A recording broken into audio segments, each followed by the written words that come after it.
Thumb. A poor woodman sat in his cottage one night, smoking his pipe by the fireside, while his wife sat by his side spinning. "How lonely it is, wife," said he, as he puffed out a long curl of smoke, "for you and me to sit here by ourselves, without any children to play about and amuse us, while other people seem so happy and merry with their children." "What you say is very true," said the wife, sighing, and turning round her wheel. "How happy should I be if I had but one child! If it were ever so small, nay, if it were no bigger than my thumb, I should be very happy, and love it dearly." Now, odd as you may think it, it came to pass that this good woman's wish was fulfilled, just in the very way she had wished it, for, not long afterwards, she had a little boy, who was quite healthy and strong, but was not much bigger than my thumb. So they said, "Well, we cannot say we have not got what we wished for, and, little as he is, we will love him dearly." And they called him Thomas Thumb. They gave him plenty of food, yet for all they could do he never grew bigger, but kept just the same size as he had been when he was born.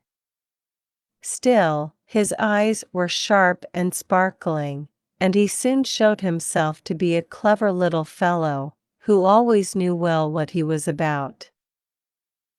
One day, as the woodman was getting ready to go into the wood to cut fuel, he said, "I wish I had someone to bring the cart after me, for I want to make haste." "Oh, father," cried Tom, "I will take care of that. The cart shall be in the wood by the time you want it." Then the woodman laughed, and said, "How can that be? You cannot reach up to the horse's bridle." "Never mind that, father," said Tom, "if my mother will only harness the horse, I will get into his ear and tell him which way to go." "Well," said the father, "we will try for once." When the time came, the mother harnessed the horse to the cart, and put Tom into his ear, and as he sat there the little man told the beast how to go, crying out, "Go on," and "Stop," as he wanted, and thus the horse went on just as well as if the woodman had driven it himself into the wood. It happened that as the horse was going a little too fast, and Tom was calling out, "Gently, gently," two strangers came up. "What an odd thing that is," said one. "There is a cart going along, and I hear a carter talking to the horse, but yet I can see no one." "That is queer, indeed," said the other. "Let us follow the cart, and see where it goes." So they went on into the wood, till at last they came to the place where the woodman was. Then Tom Thumb, seeing his father, cried out, "See, father, here I am with the cart, all right and safe. Now take me down." So his father took hold of the horse with one hand, and with the other took his son out of the horse's ear, and put him down upon a straw, where he sat as merry as you please. The two strangers were all this time looking on, and did not know what to say for wonder. At last one took the other aside, and said, "That little urchin will make our fortune, if we can get him, and carry him about from town to town as a show. We must buy him." So they went up to the woodman, and asked him what he would take for the little man. "He will be better off," said they, "with us than with you." "I won't sell him at all," said the father. "My own flesh and blood is dearer to me than all the silver and gold in the world." But Tom, hearing of the bargain they wanted to make, crept up his father's coat to his shoulder and whispered in his ear, "Take the money, father, and let them have me. I'll soon come back to you."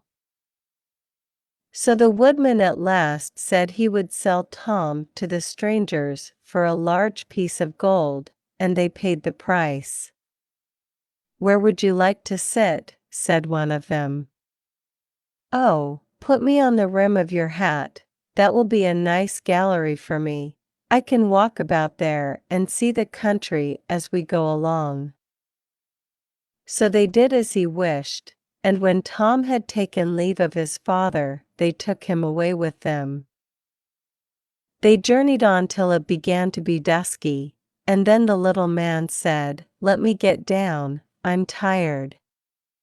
So the man took off his hat, and put him down on a clod of earth, in a plowed field by the side of the road.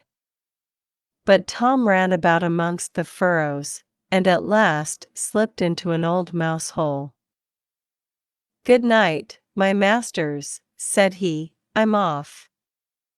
Mind and look sharp after me the next time."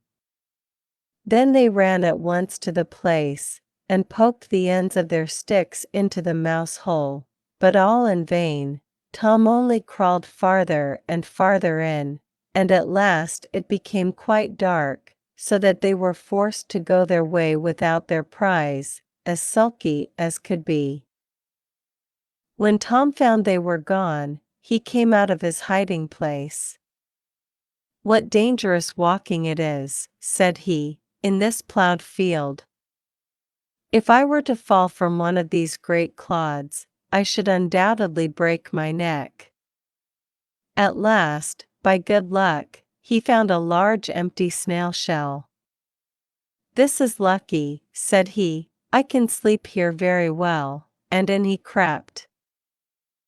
Just as he was falling asleep, he heard two men passing by, chatting together, and one said to the other, "How can we rob that rich parson's house of his silver and gold?" "I'll tell you," cried Tom. "What noise was that?" said the thief, frightened. "I'm sure I heard someone speak." They stood still listening, and Tom said, "Take me with you, and I'll soon show you how to get the parson's money." "But where are you?" said they. "Look about on the ground," answered he, "and listen where the sound comes from." At last the thieves found him out, and lifted him up in their hands. "You little urchin," they said, "what can you do for us?" "Why, I can get between the iron window bars of the parson's house, and throw you out whatever you want." "That's a good thought," said the thieves. "Come along, we shall see what you can do." When they came to the parson's house, Tom slipped through the window bars into the room, and then called out as loud as he could bawl, "Will you have all that is here?" At this the thieves were frightened, and said, "Softly, softly. Speak low, that you may not awaken anybody." But Tom seemed as if he did not understand them, and bawled out again, "How much will you have? Shall I throw it all out?" Now the cook lay in the next room, and hearing a noise she raised herself up in her bed and listened. Meantime the thieves were frightened, and ran off a little way, but at last they plucked up their hearts, and said, "The little urchin is only trying to make fools of us." So they came back and whispered softly to him, saying, "Now let us have no more of your roguish jokes, but throw us out some of the money." Then Tom called out as loud as he could, "Very well. Hold your hands. Here it comes." The cook heard this quite plain, so she sprang out of bed, and ran to open the door. The thieves ran off as if a wolf was at their tails, and the maid, having groped about and found nothing, went away for a light. By the time she came back, Tom had slipped off into the barn, and when she had looked about and searched every hole and corner, and found nobody. She went to bed, thinking she must have been dreaming with her eyes open. The little man crawled about in the hayloft, and at last found a snug place to finish his night's rest in, so he laid himself down, meaning to sleep till daylight, and then find his way home to his father and mother. But alas! How woefully he was undone! What crosses and sorrows happen to us all in this world! The cook got up early, before daybreak, to feed the cows, and going straight to the hayloft, carried away a large bundle of hay, with the little man in the middle of it, fast asleep. He still, however, slept on, and did not awake till he found himself in the mouth of the cow, for the cook had put the hay into the cow's rick, and the cow had taken Tom up in a mouthful of it. "Good lackaday," said he, "how came I to tumble into the mill?" But he soon found out where he really was, and was forced to have all his wits about him, that he might not get between the cow's teeth, and so be crushed to death. At last down he went into her stomach. "It is rather dark," said he. "They forgot to build windows in this room, to let the sun in. A candle would be no bad thing." Though he made the best of his bad luck, he did not like his quarters at all, and the worst of it was, that more and more hay was always coming down, and the space left for him became smaller and smaller. At last he cried out as loud as he could, "Don't bring me any more hay! Don't bring me any more hay!" The maid happened to be just then milking the cow, and hearing someone speak, but seeing nobody, and yet being quite sure it was the same voice that she had heard in the night, she was so frightened that she fell off her stool, and overset the milk pail. As soon as she could pick herself up out of the dirt, she ran off as fast as she could to her master the parson, and said, "Sir, sir, the cow is talking." But the parson said, "Woman, thou art surely mad." However, he went with her into the cow-house, to try and see what was the matter. Scarcely had they set foot on the threshold, when Tom called out, "Don't bring me any more hay." Then the parson himself was frightened, and thinking the cow was surely bewitched, told his man to kill her on the spot. So the cow was killed, and cut up, and the stomach, in which Tom lay, was thrown out upon a dunghill. Tom soon set himself to work to get out, which was not a very easy task, but at last, just as he had made room to get his head out, fresh ill luck befell him. A hungry wolf sprang out, and swallowed up the whole stomach, with Tom in it, at one gulp, and ran away. Tom, however, was still not disheartened, and thinking the wolf would not dislike having some chat with him as he was going along, he called out, "My good friend, I can show you a famous treat." "Where's that?" said the wolf. "In such and such a house," said Tom, describing his own father's house. "You can crawl through the drain into the kitchen and then into the pantry, and there you will find cakes, ham, beef, cold chicken, roast pig, apple dumplings, and everything that your heart can wish." The wolf did not want to be asked twice, so that very night he went to the house and crawled through the drain into the kitchen, and then into the pantry, and ate and drank there to his heart's content. As soon as he had had enough he wanted to get away, but he had eaten so much that he could not go out by the same way he came in. This was just what Tom had reckoned upon, and now he began to set up a great shout, making all the noise he could. "Will you be easy?" said the wolf. You'll awaken everybody in the house if you make such a clatter." "What's that to me?" said the little man. "You have had your frolic. Now I've a mind to be merry myself." And he began, singing and shouting as loud as he could.